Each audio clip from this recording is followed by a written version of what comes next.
And welcome to this edition of Live Fire on the Gun Owners News Hour. Want to turn our attention today to a kind of a common situation, I guess. More and more we're dealing with sheriffs. And we want to take a look at one today that probably would not belong to former Sheriff Richard Mack's Constitutional Sheriffs and Peace Officers Association. Vincent Finelli and I were among the attendees at a conference that had been organized by Sheriff Mack for the purpose of presenting to county sheriffs the kind of power they have if they only knew it, and then if they could be encouraged to actually exercise that power. We've discussed this before. I've interviewed Sheriff Brad Rogers, who told the FDA to stay out of his county. Other sheriffs have done somewhat similar things, but they don't always. And this conference that Vinny and I had attended recently had in attendance a police chief from a little village in New Mexico. And when he got back, he got fired. And the express reason, if I understand it correctly, was he had the wrong political views. He's the only employee of the little village's mostly volunteer police department. And frankly, I can't imagine his views bearing too much on his work. Police officers are typically not in the same position as a sheriff anyway. A sheriff can actually tell the feds, in many cases, don't do it here. But this guy's a cop who, yeah, he can be fired. That's why sheriffs are preferable in theory. And Vinny, this is just stunning what happened. So since you had gotten some feedback and been in touch with the situation, as it were, boots on the ground, at least through telephone, let's find out what in the world is so dangerous about an organization that Sheriff Mack has that's dedicated to respecting the Constitution and encouraging sheriffs to do their end to make sure this Constitution is respected, especially by the federales. Well, Larry, I can tell you this. I've been in telephone contact with a number of people, including Police Chief Shane Harger of Jemez Springs, New Mexico. And that's spelled J-E-M-E-Z, Springs, New Mexico. It's a community of 252 people. And this sheriff was sent by his community to come attend the conference. So, when we got there, Larry, a lot of us were talking about, well, how was your flight? How was your trip? And, how were your travels getting here?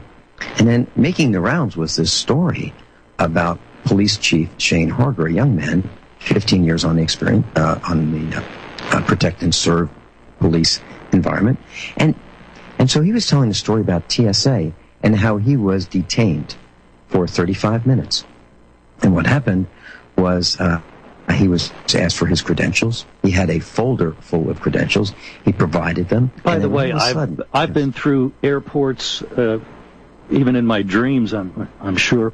Mm-hmm. Never had to show an ID. What is that all about? Not at the TSA point. That's just something was going on. Right. Now, you show your ID at the ticket counter. Right. That's where I show mine. Right.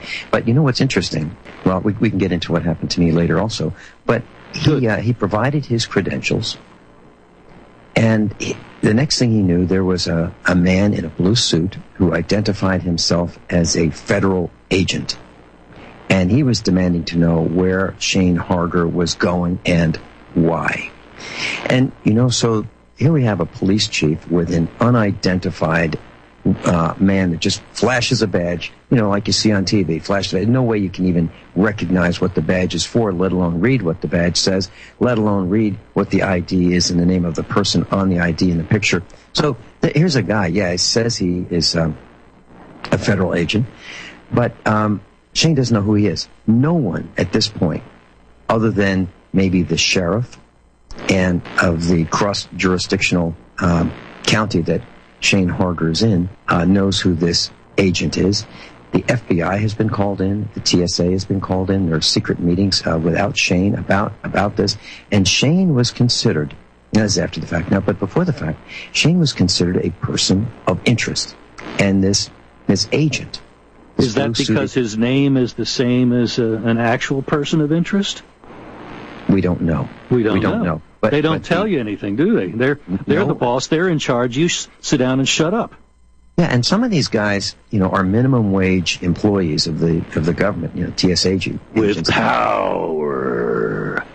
Right. They have power, and they have a uniform, and it's really neat because you can, for a minimum wage, you can be in charge of getting people to miss their airplane flights. I mean, you can cause all kinds of problems. Yep. It's amazing. Yep. So Shane Harger was this person of interest. He was detained for 35 minutes, and then he asked if he was being detained or not.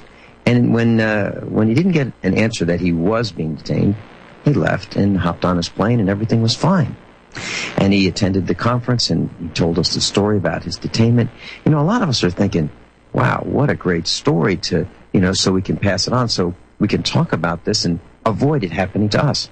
Well, he got back home after the one-day conference, and he was told to have his deputies turn in their letters of resignation. All the firearms were to, not deputies, all the people in his police force were to turn in their uniforms, their firearms, their badges, and everything. And they're going to take an inventory. Now, nobody's being fired. We're just collecting everything that Shane had to do his job. So now there's a press release from the Sandoval County Sheriff talking about us, meaning me and people in the media, and he's saying that the county sheriff was wrongfully accused of a police chief termination. This is semantics. How does a county sheriff get to fire a municipal employee? Where does that jurisdiction run? Well, that's what he's saying. The sheriff is saying, well, hey, I can't fire him. What do you guys? You guys are kidding. I can't fire him. I don't have the authority to fire him. So this information about what we are saying on the air is bogus. That's what he's saying. But here's what really happened. There was a cross-jurisdictional agreement with the sheriff and the chief of police. Now, the chief of police his area is 4 square miles. 4 square miles. I mean, that's pretty small, right? The county is 3,714 square miles. So in order to help police the area and be a peace officer of the area, Chief Harger had cross-jurisdictional authority. So he could arrest somebody outside of that 4 square miles of the village where he's the police chief. And so he could respond to a 9/11 if that was appropriate. Right, and that's what this was all about. But then the sheriff rescinded that. And he said, turn in your guns, turn in your badges, turn in your uniforms. And so did he get fired? Well, he still got a paycheck. Hold it there, Vinny. We're coming into a hard break. We're talking with Vincent Finelli. He's a broadcaster, a farmer, and obviously in touch with a most extraordinary situation out in New Mexico. We'll be back. I enjoy going to these meetings because I walk away with more of a spring in my step just to see the men and the women that are willing to go by the Constitution and to make sure, especially, that the federales do it, although there are times when states get a little rammy as well. And so, Vinny, you were telling us about this divestiture of power, if not authority, but I guess authority also, by a most unusual mechanism of a sheriff who, even though he has, as you were explaining, a reciprocal agreement with the police chief so they could help each other out, basically a rural area all the way around, somehow he comes in, disarms the police chief and all of the volunteer deputies, and so if I got you right, the police chief is left sitting in a chair with a check and no badge. Well, that's what I'm hearing. But last night I talked with him, and he said he still has his arrest authority, but he's been put on administrative leave, and no one knows exactly what that means. But he's been told that they're reviewing this, and they're going to determine what they will do in the next 14 days. So this is day number 1 of the 14 days. So 14 days from now, they may say, we really appreciate you being here, but take a hike. Or they may say, you know what, we really like you, and we think that everything that you've told us is right, and we believe that you're our guy, and everything's fine, and let's forget the past. So that may happen. But the real interesting thing is, why is the FBI involved? Why is the FBI involved? The FBI. What, did he raise a red flag because he had that confrontation with the TSA? I don't know. It's not like there was heated words. I think Shane just exercised his Bill of Rights and let them know that he was not going to be abused. But he didn't threaten anybody. The TSA. No, as you said, he said, "Are you detaining me?" When they didn't give him a direct answer, he walked on. Yeah. So here's what's interesting. Of course, that's pretty uppity. You and I both know that. The federal agent told him that, in not exactly these words, but something like this: "You'll be hearing more from us, or you haven't heard from the last of us, or I'm going to make some phone calls, and we're going to apply some pressure." That was the intent of what the federal agent said. And then so there may well be then the roots of his destitution may well have been at the TSA checkpoint. But something was going on before, because, I'm at least as infamous a person as this guy, and probably more likely to be recognized by somebody in the public. I've never had that kind of problem. Right. Well, Shane told this after Shane heard this. Shane Harger, chief, heard the federal agent say this. He said, "Well, I'll remember. If there's a traffic stop and I meet a TSA agent, I'll just remember that." So he didn't Good shot. him. He just said he'd remember this, And why wouldn't he? Most of us would. The issue is, why in the heck did Shane get stopped in the first place? Absolutely. Then why did a federal agent come and interrogate him? And then why did Shane get, we'll call it, fired or put on administrative leave, whatever you want to call it? But why did he get stripped of his cross-county authority? Why did that happen? Well, the account that I read in the papers, I saw an article about this. Not in the papers, of course. I'm speaking with a 20th century vocabulary. I saw it on the internet, of course. But it said something about the sheriff had said, "Well, this is happening because of your views." That's what Shane told me, that it was, this happened. And by the way, the sheriff is backtracking. The story is being retold with different language. It's being spun so that, something happened. Shane, we're really concerned about this guy, and we're doing some investigation. And for your safety, he has been put on leave. Okay, for our safety. Now, I think I know why there might be some backtracking, because when you and I were getting ready for this show, you indicated that you and some other broadcasters had given out a phone number to the sheriff's department, and probably there's still green smoke coming up from that phone. But here's what happened, Larry. I was on the phone, some of our fellow broadcasters were on the phone, and we all got the same message. I don't know if these guys realize at the county level that we talk to each other. Well, they were telling us they were inundated with phone calls. And they want to know, what is it about this village of 4 square miles that has caused all this uproar? Well, the uproar is because the federal government, the TSA, attacked a constitutional person who just came back from a constitutional sheriff's convention, the same convention, the same group of people who get calls by the FBI saying, "Hey, listen, I want you to know that, because you're hanging around with those other guys, meaning the CSPOA, that, and the militia, and you got to be really careful because, you're associating with some really bad people."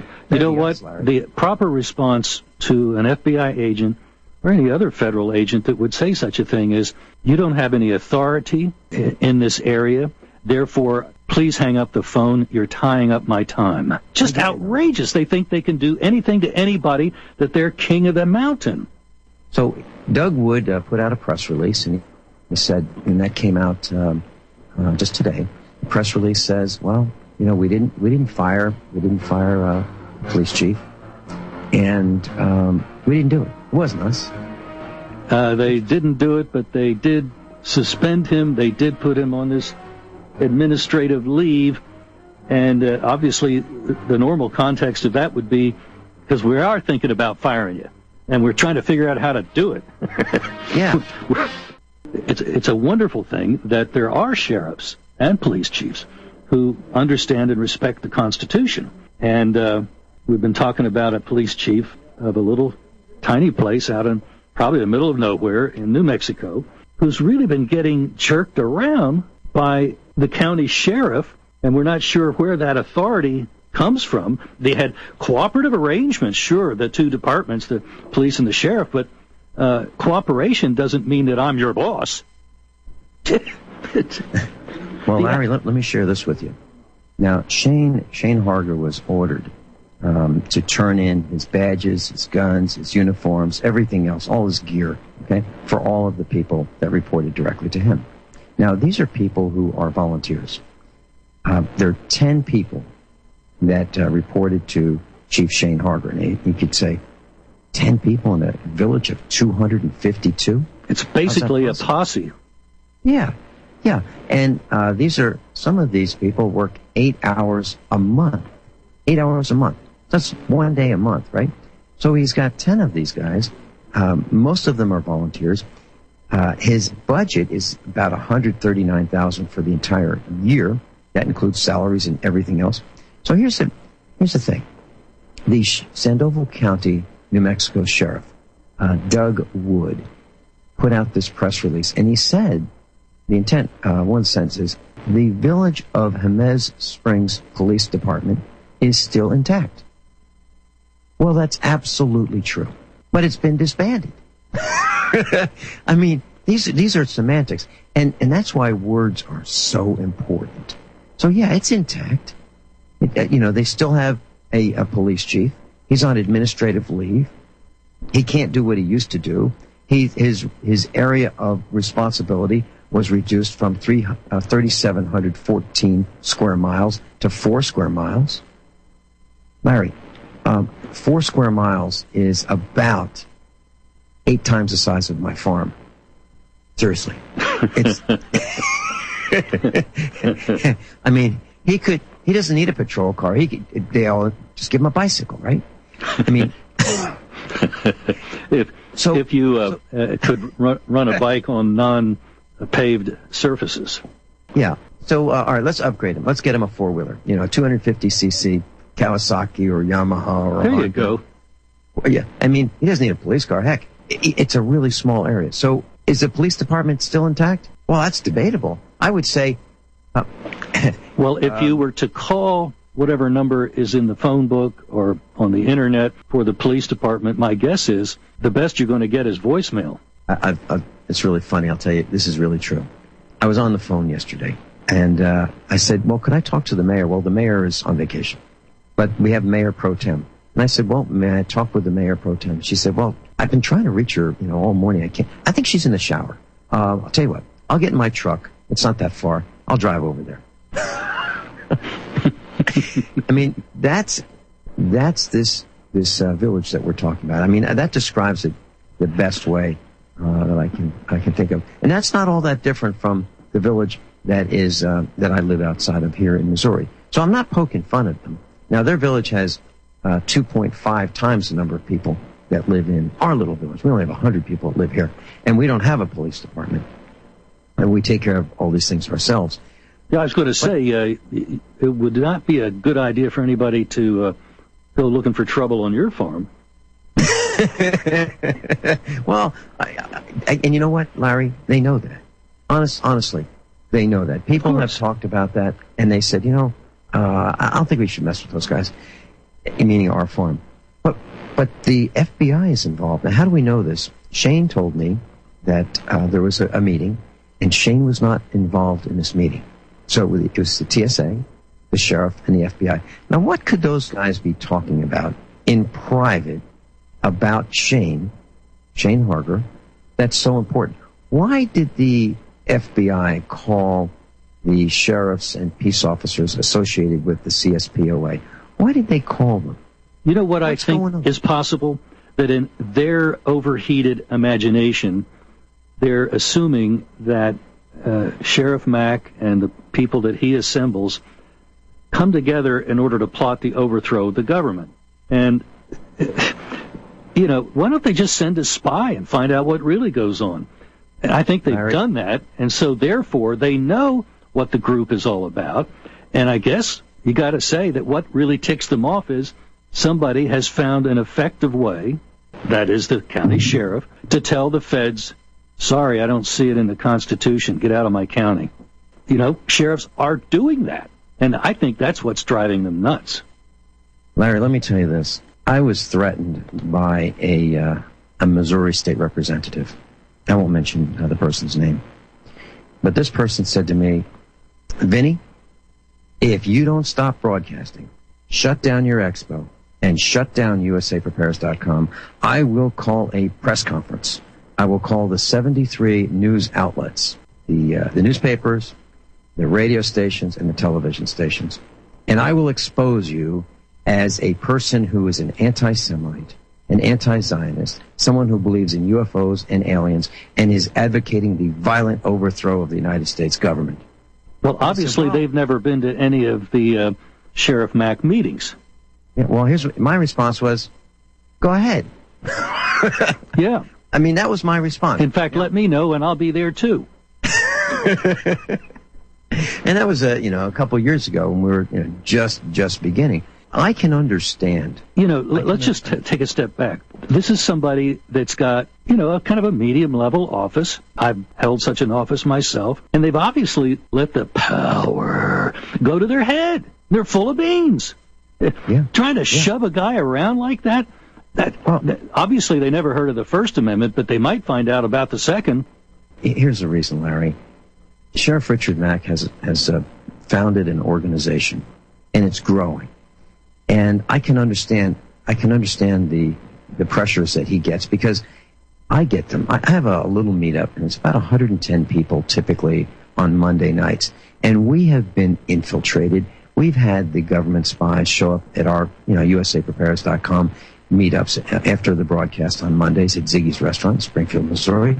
And, these guys are obvious. They dress differently. They act differently. They try to keep their heads down. It's usually two of them. They're not brave enough to come, alone. So they have two of them. They have recording devices. They try to take videos, and they try to figure out how bad we are. And it's not working. Vinny, why don't you, one of these Monday nights, bring in what would look like a professional photographer, and have everybody, okay, folks, let's gather over here. Let's all close in together, and let's have a picture taken so we can memorialize this wonderful evening. Larry, I will take your advice and do that next time, but I'll tell you what we have done. It's as much fun. We have some lovely ladies that come to the meetups, and, they're regulars. So when we see somebody new, I go around the room and I shake everybody's hand and I welcome them. And I welcome the new guys, and I know who they are. They don't get away with it, because I say hello to every single person that comes in, shake their hand. So there's no escaping. There absolutely is no escaping the detection. And then there's usually room at the booth where they're seated. So I say, I'll tell you what, I know you guys want to meet and make some new friends, so just stay right here. And I go over and get a couple ladies, and I say, hey, we got some spies. And they come over and they smile and they say, hey, how's it going? And they smile at the spies. And the spies can't stand it. And they go, you know what? We got to hit the men's room. And within a minute, they're gone. The men's room is actually the back door. Well, they go out into the lobby as if they're going to the men's room, and then they hightail it out of there. So, that's the approach that we take. But so I understand what's happening with the CSPOA. Larry, we saw spies at the CSPOA. We saw how they tried to derail the conference, get it, make it confusing so that the language of the document would not be nailed down. Oh, that's what was going on. Okay. I got it now. Vincent Finelli, a broadcaster in Missouri, a farmer as well, has been telling us about the perils of Police Chief Shane Harger, a New Mexico village police chief. And he had trouble going to the Conference of Constitutional Sheriffs and Peace Officers.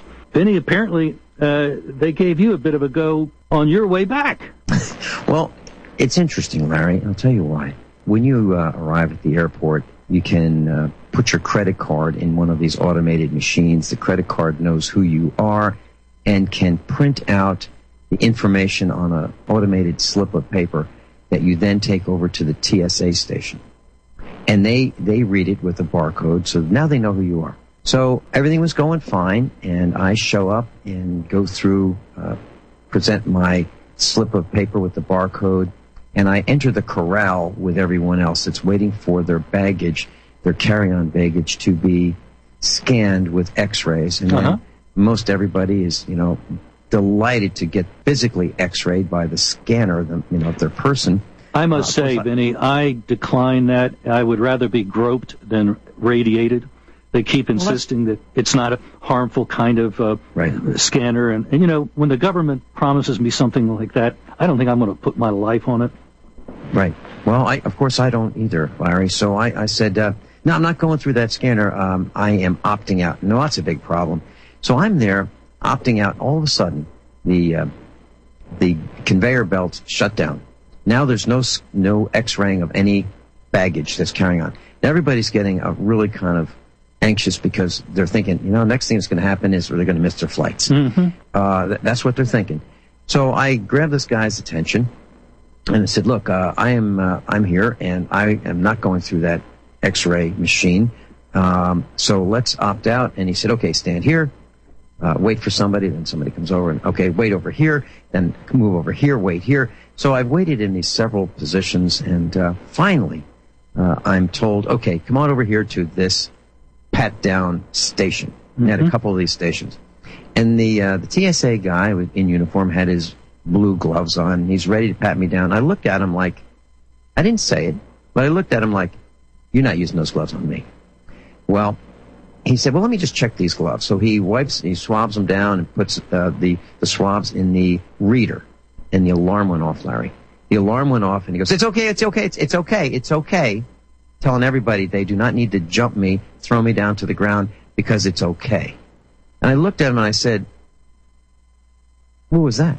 He said, well, the alarm went off, and but it's okay. And I said, now what would have happened if you had patted me down with those gloves that just alarmed the system? He said, well, you would have been strip searched. Here's the point. Whoa. So you can be set up by one of these folks. That's the whole point, Larry. You're exactly right on the money. Had I not said, look, you're not using those gloves, in so many words, with my facial expressions and my body language, he would have set off the alarm with his gloves that were pre-contaminated. Now, I believe, Larry, and this is just my feeling. I can't prove this, but I believe that there are certain places that these guys can touch, that they know where they are, where there's residue of something that will trigger the alarm. So if they I think in any given wallet full of money, you could probably set off a marijuana alarm because money gets circulated and people that have had contact with marijuana leave their residue. Mm-hmm. Sure, and cocaine and whatever. What else? Sure. Mm-hmm. Yeah, and plenty of sweat. They say there's fecal matter on almost every Federal Reserve note. So you're absolutely right. So my concern is that people, number one, because there are delays going through these TSA corrals, they say, I can't wait. I'm just going to go through the X-ray scanner because they say it's okay. I'm not going to do it. I'm going to miss my flight before I'm going to suffer the long-term health consequences of going through another scanner. I mean, I've never been through one. Well, and you're explaining why I get to the airport plenty early so that I don't get in an uproar. And if they're going to be, fooling around, well, I got plenty of time. Because then if I get through without too much incident, I have plenty of things to read. I can, go on the internet and catch up on the news. So that's the only way you can deal with this right now. Until we get rid of the TSA and have the airlines provide their own security. They probably ought to go to Israel and study how they do it, because the Israelis think we're idiots, and I'm beginning to think maybe they're right. Larry, we used to be able to fly very inexpensively. I remember flying just on a regular ticket, 1,000 miles on the east coast of Florida for $99 round trip. Okay? I understand inflation, I really do. But what has happened, it costs almost that much to have your your bags checked now for a flight. Yeah. Forget the seat. So I'm very concerned about TSA, and I'm concerned about. I believe that there's something awry with Shane Harger, TSA, the FBI, and the sheriff. Now, Shane Harger is supporting someone who is running against the sheriff's favorite person. So the thick in plot Sandoval County. Uh-huh. Yeah, the plot thickens. So now the question is, does Shane Harger have so much respect in his community that he could sway the votes? I don't know. I really don't know. So did the sheriff call the airport and say, hey, listen, there's a guy that's coming there, and, he has an alias. And Shane Harger does have an alias. He was involved with some police work that caused some safety issues for his family. And because he has an alias, I believe that was part of the problem why the sheriff was able to communicate with TSA and the FBI. Now, Larry, how many women do you know who have been married who changed their name? All of them, right? Or just about. Yeah. So that's okay. It's okay that they have an alias. How many people do business as? For example, there's the fact of the matter is, Vinny, anybody that has worked Vice very likely had his hair grow, scruffy, fake name, fake ID, all as part of the job. There's a guy on the radio, and there's a tagline, it's Savage Nation. His real name, he was born Michael Wiener. Now, I can understand why it's not Wiener Nation. So... I guess so. Yeah. Now that you mention it, I think I see your point. So what I'm saying is, I can understand why people change their names.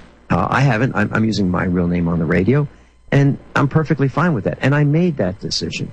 I made that decision on day one of broadcasting that I would use my real name. Sure. So here's a situation that we don't know. We don't know all that's happening. We really don't know all the ins and outs, but we do know that Shane Harger is placed on administrative leave.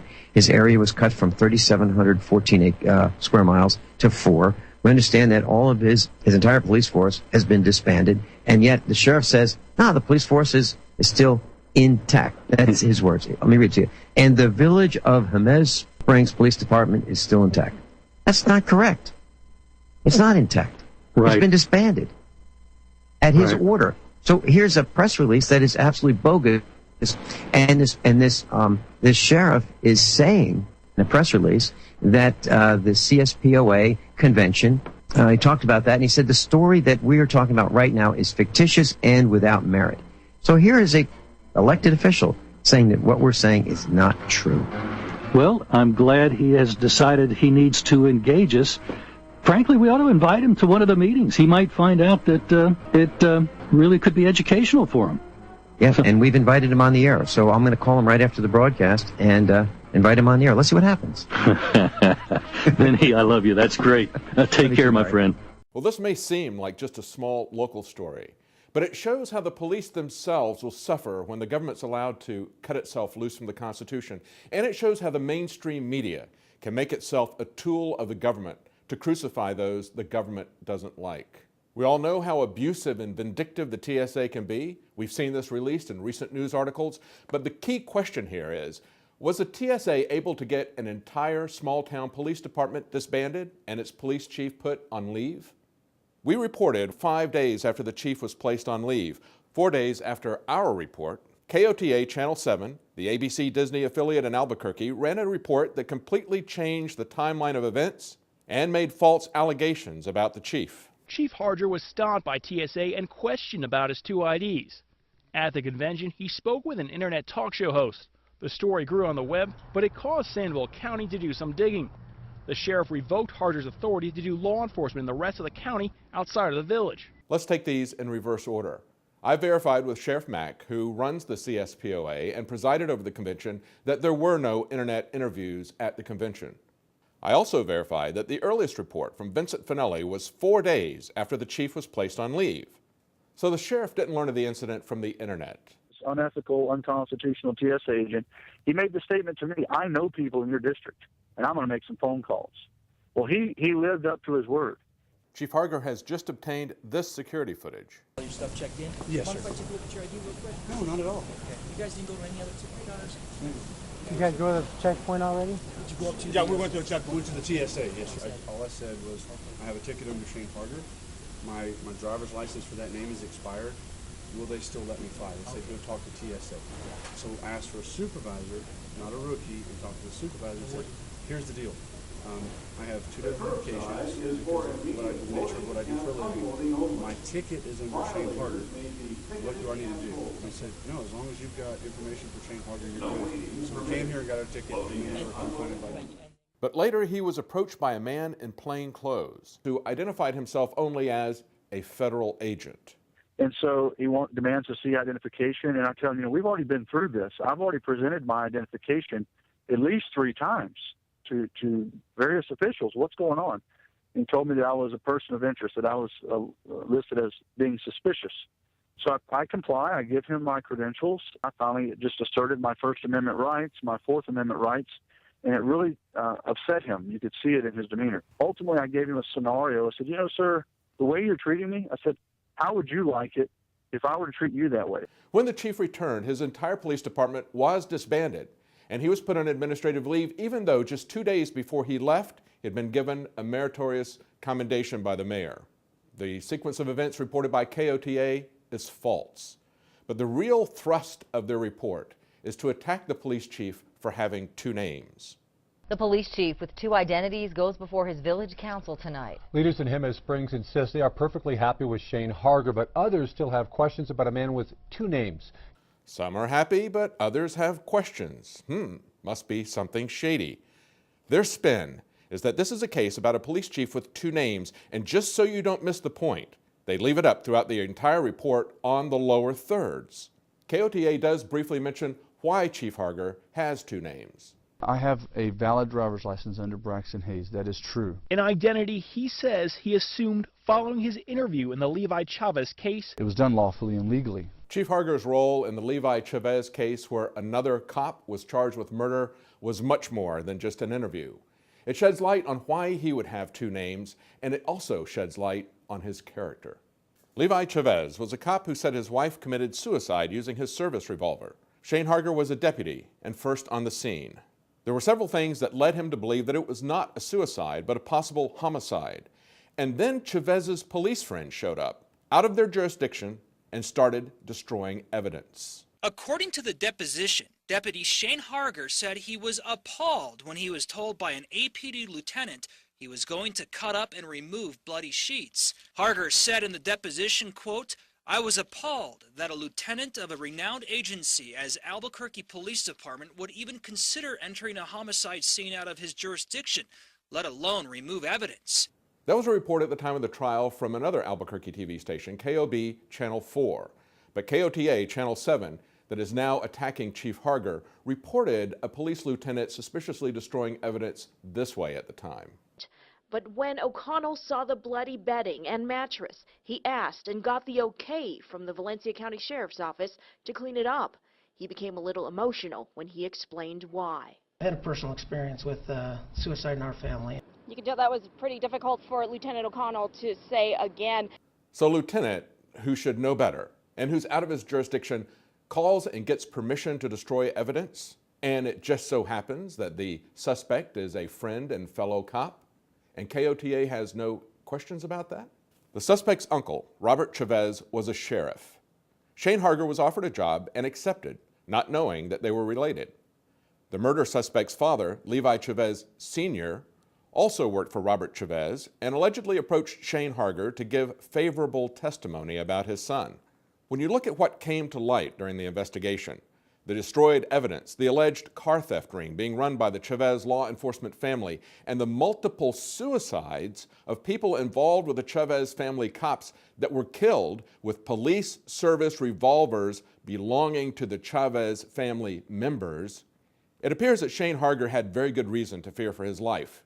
KOTA Channel 7 also takes a cheap shot at the Constitutional Sheriffs and Peace Officers Association. We were wondering if it wasn't akin to going to a Tea Party meeting. The CSPOA is not the Tea Party. It's not partisan. It's an organization that is there to get sheriffs and police officers to think about their obligations under the Constitution. And that's something that's apparently a big problem in New Mexico. Just look at these recent headlines from just the last 3 months. A cop shooting up a minivan full of kids. A man doesn't come to a complete stop, and the cops force him to undergo enemas, x-rays, and 8 anal probes. A woman has her genitals sprayed with mace by a cop. You would think that New Mexico would be applauding that someone in law enforcement was concerned about the police staying within the bounds of the law and the Constitution. The media and law enforcement routinely excuse the behavior of cops who abuse citizens, even kill them if they merely feel threatened.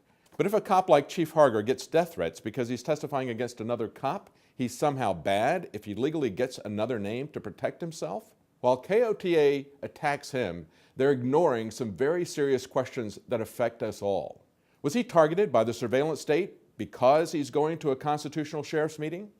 Was the department targeted for vindictive retaliation from the TSA because the police chief stood up to them violating his Fourth Amendment rights? Those are questions that concern us all, but don't expect mainstream media to ask them.